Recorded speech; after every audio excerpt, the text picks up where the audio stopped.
Hey guys, look what I got in the mail. I guess about a week and a half ago now. I'm a little behind. Sorry HPR, I didn't get to it sooner. A couple of things going on. I didn't have a chance to get to the garage. But awesome sticker, man. I still got your one from your last channel sticking up here. I've got to get a piece of sheet metal or something done to put all my stickers on. I had them kind of stuck up here, and of course with all the cold temperatures and stuff this last winter, they kind of started falling off. I got a few on my refrigerator, but I'm going to have to do something a little more permanent to keep these things in place. Last video I did, I was kind of showing you guys about the all metal.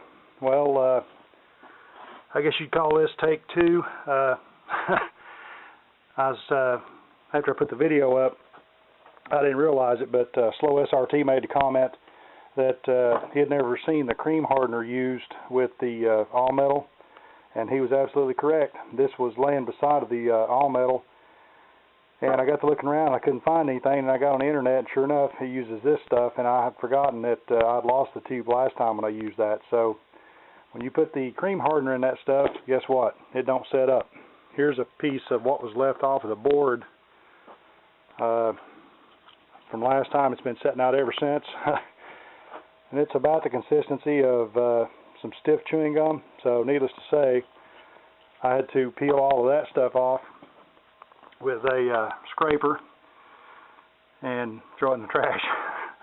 Luckily I've got enough left to do it, but I got that correct hardener and stuff. I ordered it off the internet the other day once I figured out what I'd done. Thanks, Matt, for bringing that to my attention, or I would have been trying to figure out why that stuff hadn't hardened up yet. It's been a while since I'd used it, and I had forgotten that it takes a special hardener for it. It's this stuff right here. I think it's like an MEK or something, where I think this stuff is like a peroxide or something like that.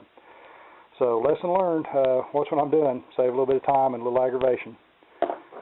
I've been working on trying to get all the rest of the Rage Gold sanded down on here. I got most of the bed blocked out in 80. Finding a few low spots where I didn't get quite enough filler on it. So I'm going to have to go back and add a little bit in a few spots. Some of it's pretty good. I'll have to go back all over it in 120 once I get everything done. But I got most of the really bad places done. A few little places here or there. I think when I hit it with 120 and smooth it out some, it'll look a lot better. I'm going to have to do a little bit more right there where I got my arm in it last time and push some of the filler in. Got this side over here down to 80 grit. It's pretty smooth. A couple of little spots. I think when I hit it with 120 it may take it out. If it doesn't, I'll have to add a little bit around these edges where it shows it's a little bit low. There's quite a bit of filler in this truck. When I got to sanding on the paint and stuff and it got down through the paint, it looks like basically the whole top lid of the bed here had filler in it. But like I said, I've got a couple of low spots I'm going to have to fill. Well, I'll bring you guys back on the next one. My battery's saying it's about ready to die. So y'all take care, and I'll see you on the next one. Sorry about that, guys. The batteries went dead in the camera. Ruben, I've got a whole box of these left-handed gloves, plus the box I'm already using. So if you want to trade a box of those for a box of the right-handed ones you got, I'd really appreciate it. Makes it kind of tough getting this stuff on here. So I'm getting ready to mix up another batch, this time with the correct hardener of the all metal. I've been working on, like I said in the first part of this video, getting the filler that I've already got on there sanded down. But I'm going to give this another shot. Oh boy, the camera don't like that fluorescent light. Put those lines in it. Put a little bit of tape on there this time, and I'm going to glove up so that I don't get that stuff all over me. Paint Pimp and a couple other of them just said not to get that stuff on you because that MEK is not good for you, and I know that. So I'm going to go ahead and get this left-handed glove on here backwards, and I'll see you guys in just a second. Okay, getting ready to put the correct hardener in the stuff here, a few drops. Looks kind of like a, I don't know, color of coffee, maybe a little bit yellower. And mix it all up real well. Hey, like my Bondo spreader. Works pretty good. Sorry I don't have any cardboard like I saw Pete's video this morning. SWRC. I've used it before too with great success. I don't know what all the issue is about. Some people, I think, say that it takes some of the chemicals out of the hardener or something like that. I've used it before and I've never had any issues with it. It's always set up. I've never had any problems with it adhering or with it coming back off. Body filler's got a bad rap. If it's used properly in the right thickness and everything else, and everything is prepped correctly, it's not going to come out of there. I've had enough of it. I've had to get back out over the years that I put in redos and stuff like that where they've hit stuff that if it's put in properly, you're going to have a time getting it out. Now if it's put in improperly or it's not prepped, or you put too much hardener in and it sets up too fast, yeah, it can come back off on you. But I think a lot of that is to do with preparation and how it's mixed and everything else, not really what you were mixing it on. So I just like using this thing because it's a little bit easier to get a hold of. It looks like I got this stuff mixed properly now. No streaks, nothing else in it. So let's give this a second shot and see how about getting this some put on here.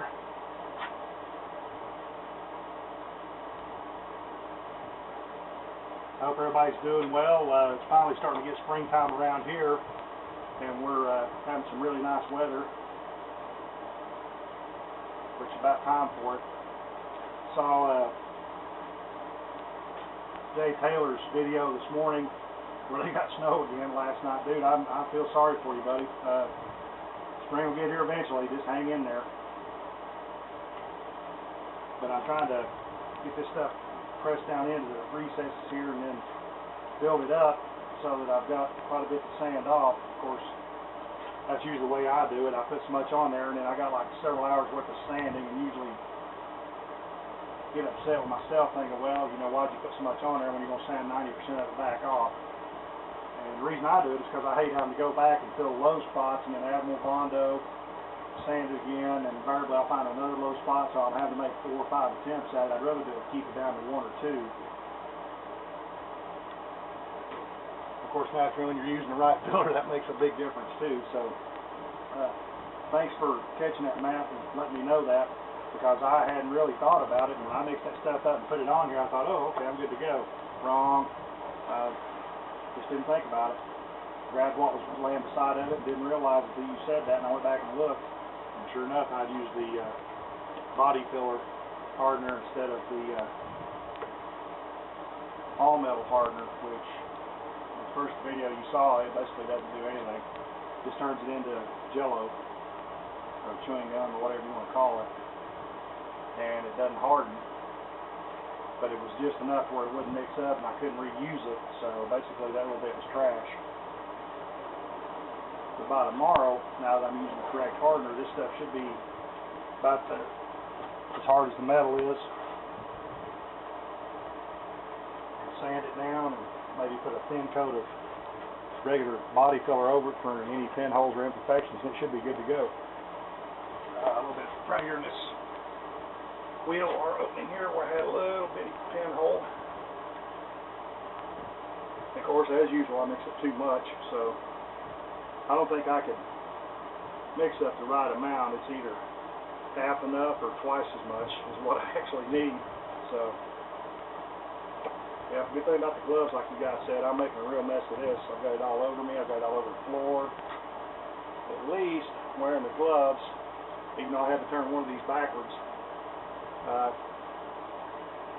since they're all left-handed, I've got my hands covered up and I've got my skin all covered up. So let me see if I can get up here to turn the camera off until I get this cleaned up, and I'll be right back with you. Alrighty, got the gloves off. Wow, put the lines in it next to that fluorescent light when I'm standing too close. But I got plenty on there, and while I was at it, I'm not sure how well you can see in here. Let me see if I can give you some light. Yeah, my light's about dead, but basically on the inside of this seam, I just went ahead, since I had a little bit left on the board, and I've cleaned it up previously, so I went ahead and put it inside of there, so if there was any pinholes or anything that didn't get pushed through from the other side, I definitely covered it from the outside to the inside to the outside. So Here's a look at the other side of the bed. I pretty much got it. Of course, every time I sand on it, I find some more low spots. Went over with the DA with 180 to get everything prepped, and then I put the filler on here and took the sand and blocks with 80 grit to cut it back down. Then I took some 120 on some flat blocks. Where's my other one? Yeah, my long block there, and cut everything down again. I've got it pretty close. Keep finding these spots like this.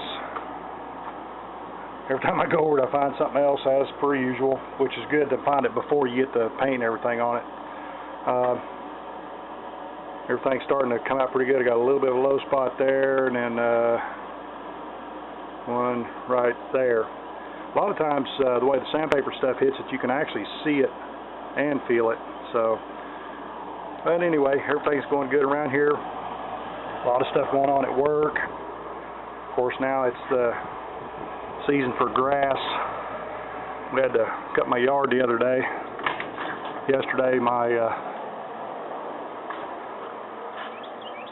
uncle came over and helped me cut up my grass. And got me kind of caught up there, but it's John Kerry day here today for sure. Not a cloud in the sky. It's about 78 degrees, so it's definitely awesome. Of course, the bad thing is now that once it gets started, oh, sorry about dropping the camera, being nice and stuff again, then we got to start cutting grass, take care of all that stuff. So I'll go back in there in the garage.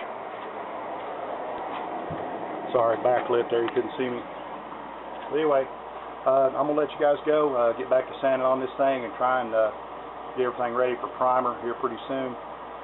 I've got maybe half the bed sanded, and I found these two more low spots over here. Of course, I've still got to do the front section over here. That's always a pain in the rear end because all those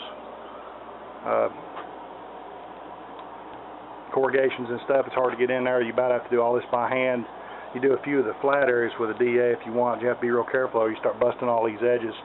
But you about got to get in here with a small block. It's just pretty much hand sanded.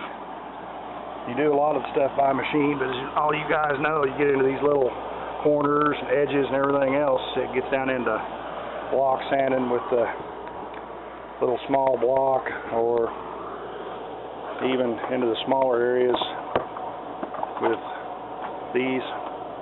Sometimes even turning that on edge isn't small enough. It's probably what I'll have to do on the front of that thing is turn this on edge and go that way, cut all that stuff down. But hope everybody's doing well, and we'll get some more work done around here, and then we'll bring you back on the next one. Take care. See you.